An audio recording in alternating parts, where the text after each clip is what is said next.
Tomodachi Life Living the Dream is finally out pretty much everywhere, so I thought it would be a good idea to give you some fun tips and tricks for the early game that you might want to know about. So leave a like on the video if you're ready to learn more, and let's jump straight into this. Now, if you want to get some good screenshots of your Miis early on, a good little tip is you can actually hold the ZR button down to remove the UI. So as you can see here, this is a really neat way of taking those screenshots.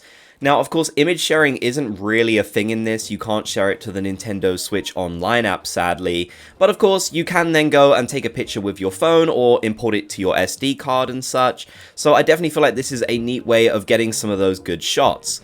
After all, who wants the UI getting in the way of the perfection of Bob? Of course, a little bit later on, you will unlock the photo studio where you can take photos in preset locations, but if you want to take photos around the island, then I definitely think this is absolutely the best way of doing this. Now, you might find that some of the clothes can only be found in clothing sets. And a really good tip is that whilst yes, you will have to buy the full clothing set to get the different pieces, you don't have to use every piece of a set. So for example, if I bought this plain jumper combo, I'll get access to customize all of these different pieces on my characters if I want to. So for example, I could just have them wearing the top or just have them wearing the trousers. They aren't forced to wear the full thing. You can do this by going into your Mii's room, pressing the Y button next to them and changing their clothing. So even if you've bought a full set, you can customize each individual bit as long as you have gifted it to them. So you're not forced to use the entire sets basically, which is definitely very good. I do find it a little bit odd that some of the items can only be got via these sets seemingly, but at least they're not completely locked or forced to just wearing the entire outfit. You can customize it, which is really neat. Now, I'm not playing at night at the moment, so I can't show this, but you'll just have to take my word for it. But you can actually wake your Miis up in this game. If you played the 3DS version, then you might remember that once Miis are sleeping, you pretty much can't do anything with them at all, aside from maybe looking on their dreams. But this time around, you can actually wake them up, forcing them out of their sleep, and get some more interactions with them, like feeding them and such. I do believe eventually they will just go back to sleep. They're not going to stay awake or really roam around the island as far as I can tell. But it's definitely good that you do have the option to wake them up if you are someone who maybe has to play at night because you work during the day or whatever reason you have. This is really, really neat. I like this improvement a lot. Another funny little detail as well is that when you wake them up, they will be in their pajamas, which is really funny. So just a lot of cool little details like that I think you definitely might want to know about. Now, another early game tip is that at the start of the game, it seems like you will mostly just have foods kind of related to your part of the world. However, as you progress and as more time goes by, it seems like you will unlock more regional foods. At least this is confirmed by the developers of the game. So back in the 3DS version, there was unfortunately a region lock where a lot of the cool regional content that might be specific to Japan and such, for example, could only be gotten by players who had the game in that region. Whereas this time around, whilst yes, at the very start, you will pretty much be stuck with the stuff you're kind of used to, as you progress, you will unlock more and more, and this seems to apply to different parts of the game. This is definitely very cool, especially as there is a lot of different food within the game, for example, and there's so many things that you probably have never seen before, so it's really fun to see what your Mii characters might like or dislike as you feed it to them. I really like that. So let's say you play other cozy games on Nintendo Switch like Animal Crossing New Horizons and Pokemon Pokopia. You might be changing the clock in the background so you can time travel within those games, which is something very easy to do and there's pretty much no consequences.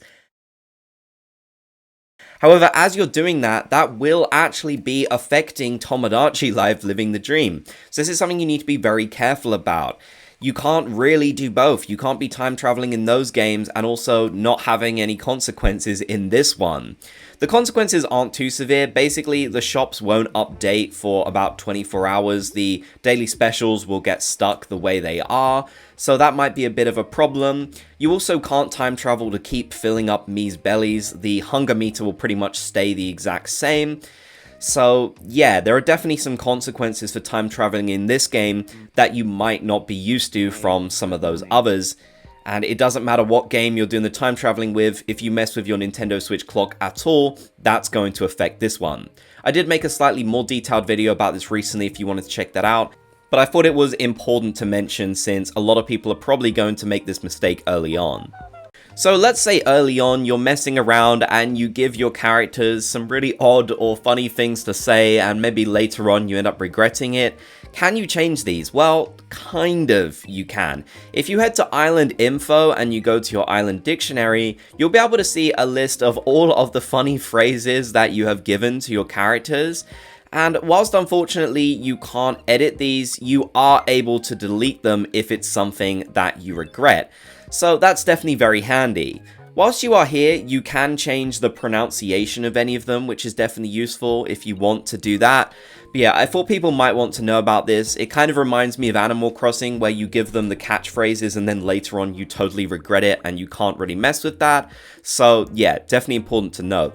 Also, whilst we're here, just in case you missed it, you can actually edit your island name, which is really good. Again, I don't want to compare to Animal Crossing too much, as these games are very different, but for those of you who played that game, you'll know infamously you can't change your island name at all, which is a huge problem. So it's really good that you can just do that incredibly easily here in Tomodachi Life. It's definitely much, much better. So a really cool new thing in this game is you can actually level up the wishing fountain by getting warm fuzzies and then grant a bunch of wishes, and there are a ton of these that you can unlock. However, one important detail I wanted to note is that this fountain doesn't technically get full up. You might notice that these little meters on the side have reached the top and think, okay, I have to check the fountain right away so I can level it up. Well, that's not actually the case. You can leave it. You can keep interacting with your Miis and getting more of those warm fuzzies, and then check in later to level it up a bunch at once, which is definitely very useful. After all, it can be very easy to forget to check things like this, so I don't want anyone to be worried that if you forget to check, you're going to basically have a cap on how much you can earn until you've checked the leveling up animation. Thankfully, that is not the case, which is definitely very useful. Now, if you want to see your Miis interact with stuff specifically that you've placed around the island, maybe using the quick build building, then you actually sometimes have to force them to do this. What you can do is pick them up and then drop them on top of what you want them to interact with, and you'll often see special little cutscenes with them interacting.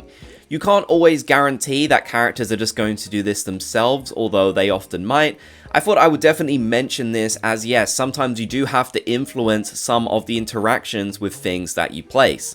Of course, as you unlock the quick build building, you'll get a ton of different objects that you can place around that'll really make the island feel a lot more fun and alive, and there are lots of different and unique animations and things they can try out. Everything is very interactive in this game, which is something that I absolutely love. So let me know how you're getting on so far with Tomodachi Life Living the Dream. Please do leave some of your tips and tricks down in the comments section below. I would absolutely love to hear. If you made it to the end, be sure to comment Bob's Gang so I know you did. If you enjoyed, leave a like and subscribe and turn on notifications for more. I want to give a huge shout out to all of my channel members. If you want to help support my content and get rewarded for doing so, consider clicking the join button below or the link in the description to become a channel member.